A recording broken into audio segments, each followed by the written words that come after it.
Hey there. So today, it's going to be the second episode in the RGPtools game engine. And because I did a huge amount of the setup and the file structures and directory and all that stuff yesterday, and then did a little bit of a build out on the level editor, I'm going to pick up where I left off, and we're just going to cover just a few things more in the level editor today. And maybe I'll show you the character editor, how to build a character. But I think we'll just do a couple of short, quick things in the level editor here today. So switching over to the screen capture, and here we are in the engine where we left off, and you can see that that's the basically the engine. So all I've done is I've come in since I replaced the trees because I wanted to add some dead trees in the mix that were kind of dying in the swamp. So I've added those in, and I blocked them all off, and I blocked off the original background objects that I placed. That one was an object layer, but these ones are background objects, so I just placed those. And then I also tweaked the light a little bit to the depth that I wanted to put it at. But I'm going to go ahead and show you how I did that part. And I'm also going to show you how to affect the world light. But first, I'm going to show you where that setting was that I didn't find yesterday. It was staring me right in the face. File, Preferences, and then it's right here, GUI Scale. So I'm just going to turn that up a bit. There we go. So just a little bit bigger on screen. And now you can just see the text and stuff is all just a little bit bigger, and I can just see it a little bit better now. A little easier to navigate. And now when I'm over here on these bars, I can actually grab them instead of missing them and placing stuff on the screen that I inadvertently did not want to place. So the next thing I'm going to do is show you the ambient light. So if I come into the lights layer, here's the lights that we made yesterday. So I'm just going to adjust this one. I'm just going to show you. I'm going to make this, let's go purple. There we go. So now we've got, if I scale in here, you can see I've got a bit of a purple glow coming. And it's coming from right there. You can see it underneath that green slime. I'll just show you how that looks in engine. Now I did set the start area too. I'm going to show you where to do that. And I painted a little bit of mud down to break up the swampy moss here, the forest moss. By the way, if you want to run, you can push shift.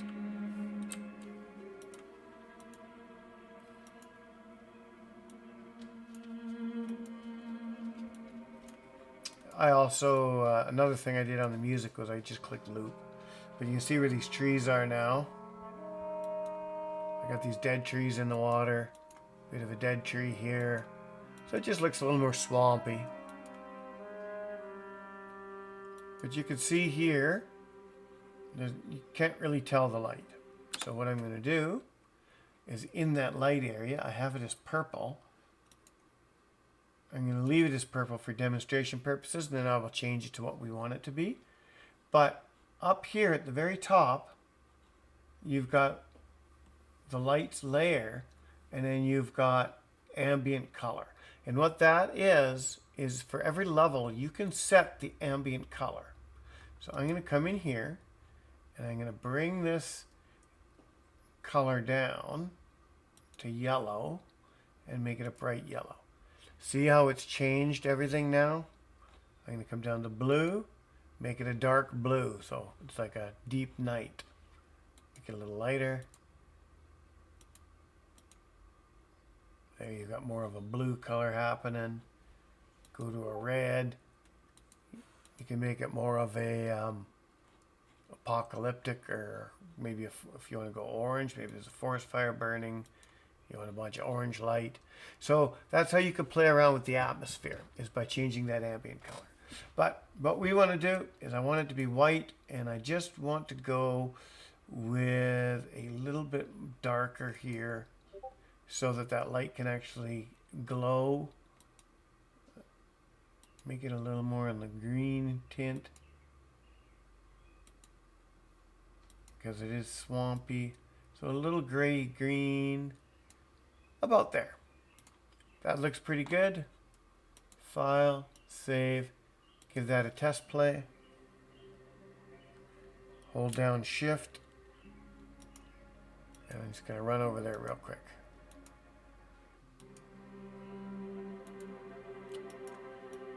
And you can see there the difference in the lighting.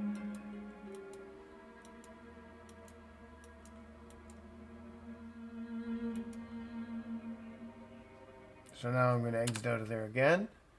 And I'm going to take that down even more.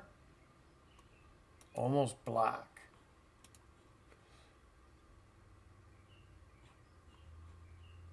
Give that a look again.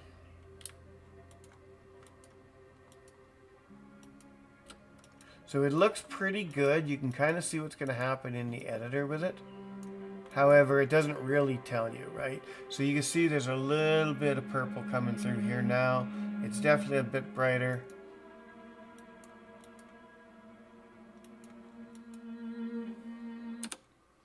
Right? But I don't quite need it that dark. So I'm going to go a little bit lighter, a little more greeny. All right, ambient color, that's a little bit dark. Let's go there. That looks pretty good. I like that. So now I want to adjust that light. So I actually don't want it to be purple. But what I can do here is on the Z-axis, you can move a light up or down. So if I move it up,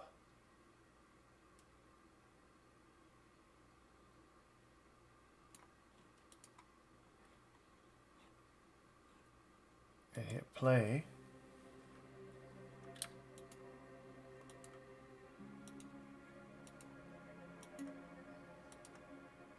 you can see now it's much lighter above the water here. And you can see there's a little bit of that purple shade hitting the ground over here and giving it a slight reddish tint, which we don't actually want. We want to make it, we want to make that more of a green, but I think what I'm going to do is I'm going to turn that really red just to really show you that red light. So you can see how that's really red in that area now. Come over here. And you can see everything's got a lot more of a red hue to it.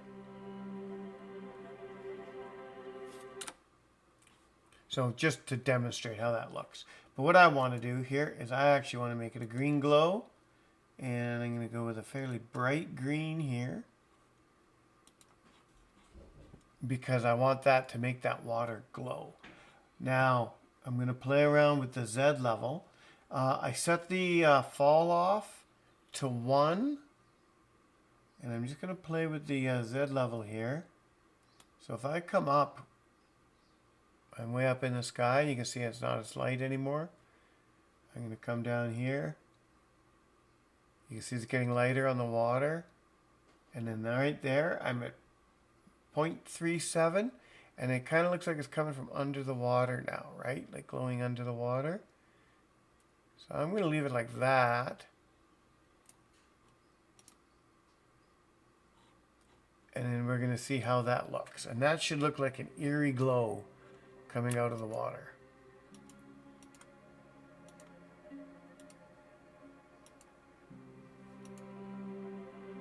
And there it is.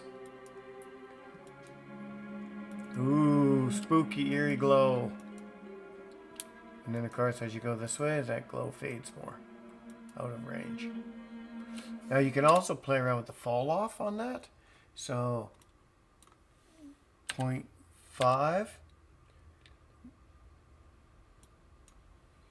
0.5, 0.5. And then that should be even brighter.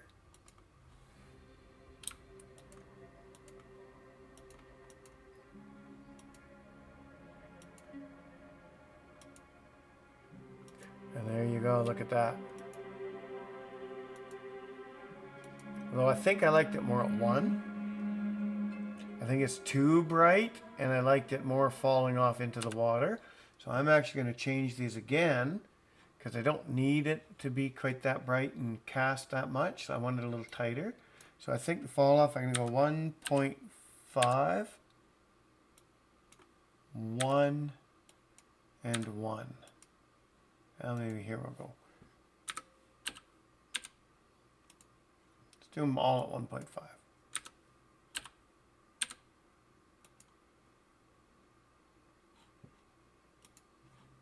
Let's see how that looks.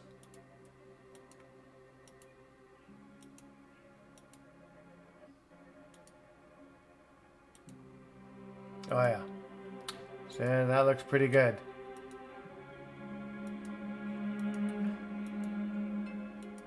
Person can work with that pretty good. That's a nice magical glow coming from the swamp. But now that particular tile, I don't know that I like that motion. It looks too different from the other water. So I think what we're going to do is we're going to come back to tiles. And I'm going to come down to this tile and see what my settings were. So 5 and 7. And in this tile, I had 3 and 5. So I think what I'm going to do here is I'm going to go 4 and 6. And then that'll be closer, but not exactly. So it might look like it's a little bubbling up or something under there. So let's give that a look.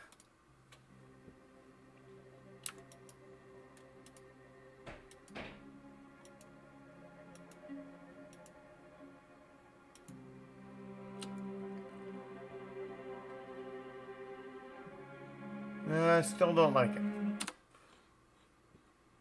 Let's try that at 5 and 7, just like the other one. Maybe they do need to be the same after all.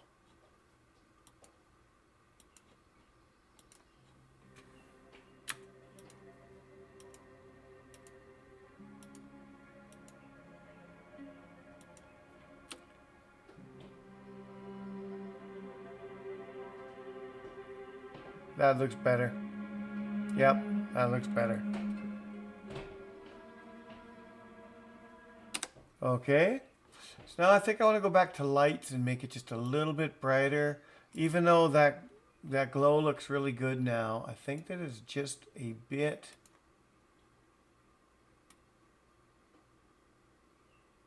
too dark. I want it to be a dark swamp. I don't necessarily want it to be nighttime. But I still want to be able to have that glow come. And unless you turn down the ambient light, you won't make those lights glow. So that looks pretty good. I like that. And yet I can still wander around in this dark swampland. Alright. So the next thing I want to do is I just want to show you the sound. So if I go into the sound and I go to edit sounds, I've got this sound, the wilderness sound that I put the, let me just zoom out here, the big bubble on last time. I created the sound, added that sound that you just heard playing in game. But what I didn't do, because I just added it in to make sure that it worked, I didn't loop it so that it would just continue to play and to start over again. And I also didn't set the distance here. So I've set this to 1,000. And then basically what that is anywhere I'm 1,000 or less away from entering this green area, the sound bubble, it'll play. So that allows me to pretty much have it play the whole time for this whole area. So that's how I set that up. And if I'd undone loop, which I had undone before, until you left the bubble and re-entered the bubble, you wouldn't trigger it again. So with loop, it'll just continue to play once it's running. Attenuation, you can actually adjust the volume up, down, whatever. I just left it at 1. You could turn the background noise down or up by doing that as you need to. So I left it as is because I don't need to tweak that yet until we start to have monsters and maybe campfire sounds or whatever else happening that we happen to build into this at a later date. So that adds the sound to that. Now what I would like to do is I would like to add, and I don't remember exactly how I did it, but I think that I can add in effects. I think I can add a parallax layer.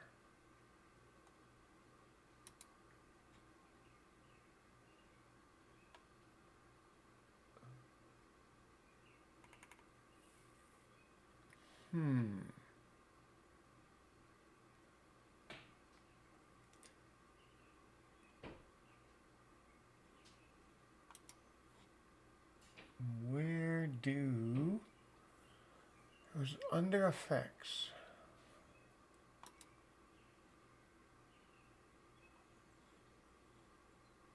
I was pretty sure it was under effects. That's how I add in a parallax layer.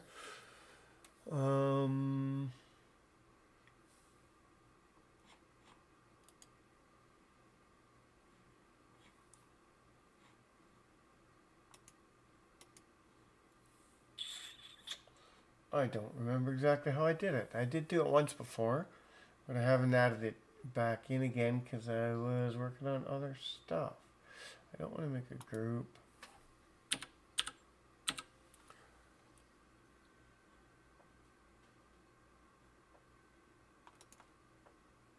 I think all I have to do is place the fog layer down that I want. Select it.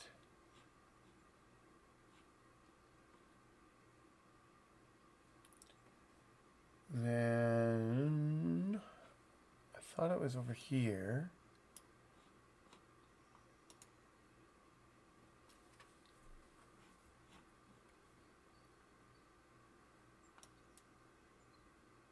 Oh, I just covered it up. It is over here. Oops. Let's bring that over there. That's probably because I made my GUI bigger. Okay, so what I can do here then is I have it selected now. And what I want to do is I can go into color and I can change the opacity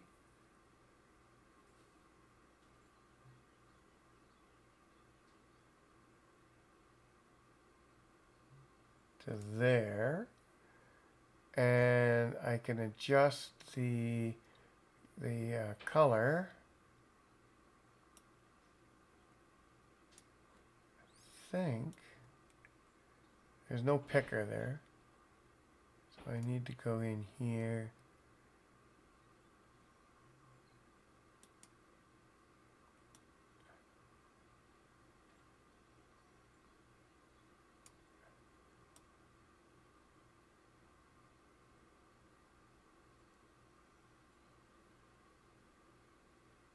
Come on.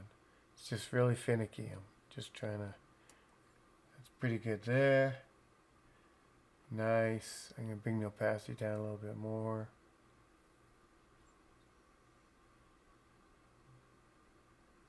Actually, I think I want to bring the blue up a bit on that.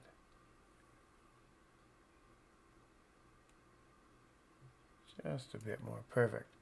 And now what I want to do is I want to go to... I want to turn up the scale on this so I can close the color down. And I want to turn up the scale. Perfect. And then I want to add a shader to it.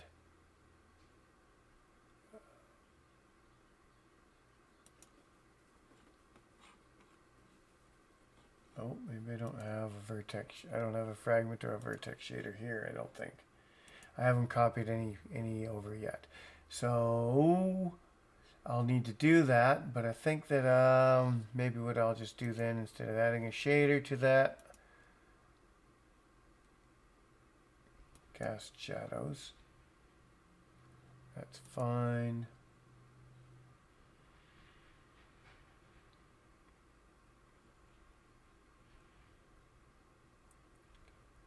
Parallax factor.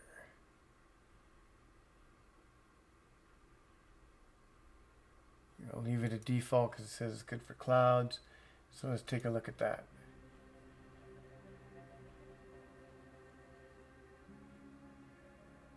Can't really see the clouds moving, so what I'm going to actually do is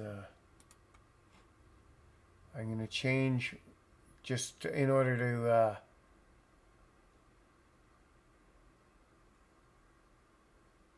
I don't want the rotation. I want the, where is it? It was under color. I want to turn up the opacity here, just so that I can see what it looks like in the engine and then tweak it.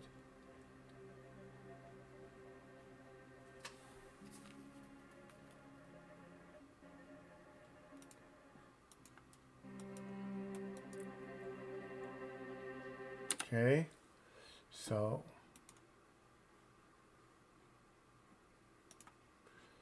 I need to turn the scale up a little bit here. There we go. And then the color.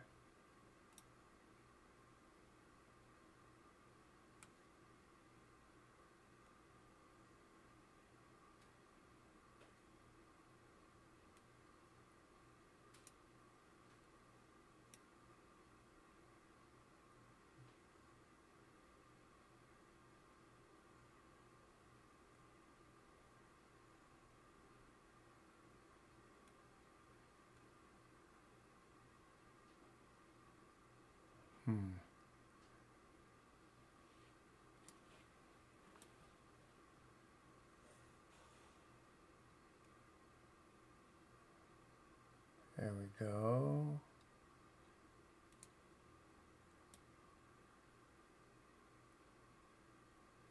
Don't want it to be nighttime clouds.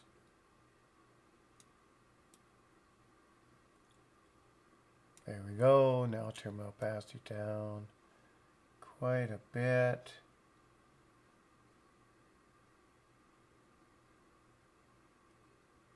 And we'll see how that looks. And it just adds a little bit of dirt to the,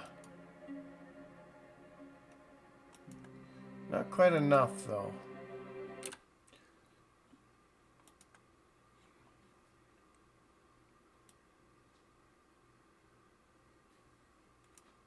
Try that.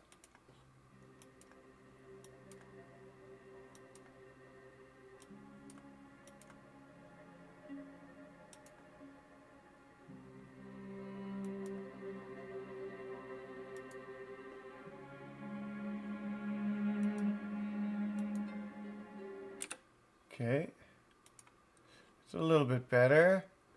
Right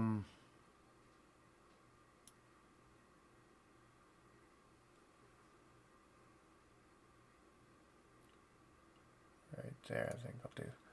Okay.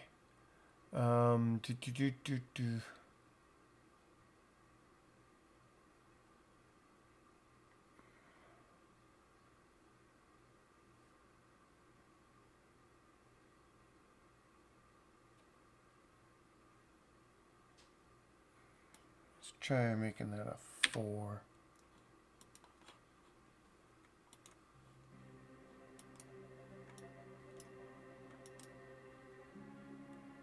And now the clouds are moving a little bit. You can see them.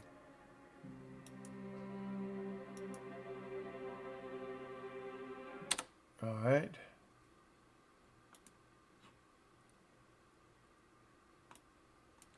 I think a 2 is all right though.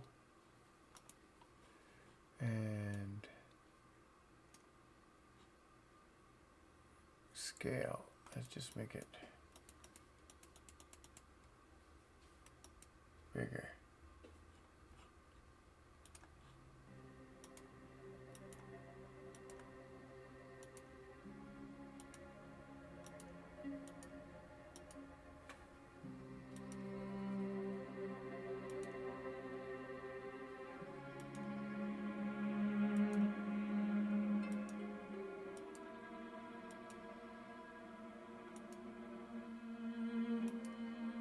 And there we came out of the fog. We run back in here, we're back into the fog.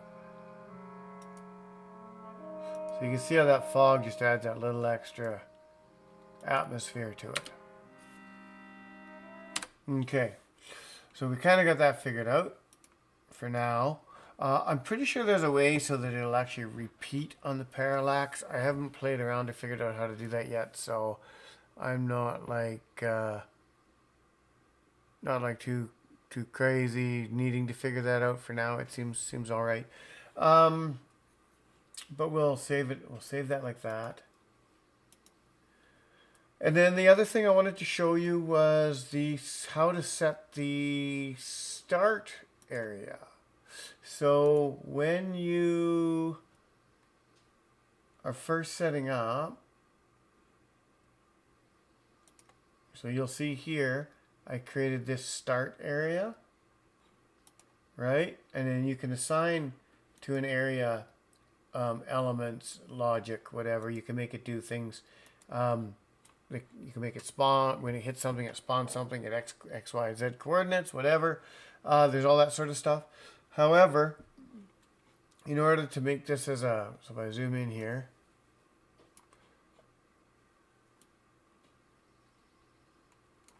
and then it says player start area.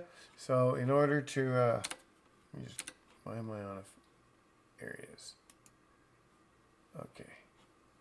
What have I got selected here? I don't know what I got selected. Sorry, there's just something attached to my mouse. So file,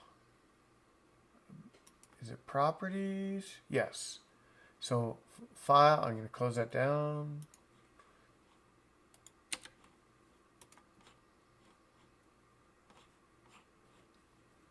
File, properties. Then here, start area. Okay, so where do we want to start? And you just pick an area. I've only got one right now. You do none, and then whenever you start the engine, it's wherever your camera's focused, which is probably the best bet when developing. But basically, when you pick a start area here, it's picking where the player's going to start when he enters this level. So I've got start area selected. And then, of course, and that's really bugging me. If I switch over to the data editor, right here on the very first setting is where you choose which level to start on. When you start the game, it's going to start here. And then you can go into whatever you want. Now, I have it starting this level when I start the game because that's where we want to have the player work from. So, and then we come back into the level editor. We've set our start area there, play, and we're spawning right where that start area is. So that's basically the rest of the level editor. Now, as I work along through this, I'll show you how to do other things with all of these. But between what I've shown you in today's short one and in the long one from yesterday, you should be able to go in here now, set up the default tutorial as a level, and actually start creating and laying out your land and your settings and stuff like that. So I think that's where I'm going to leave it for today. We've done pretty good, and I don't want to make this drag on too long. In the next one, I think what we'll do then is we'll get into building your player character, how to start that off. So have a good one, and I'll see you in the next one.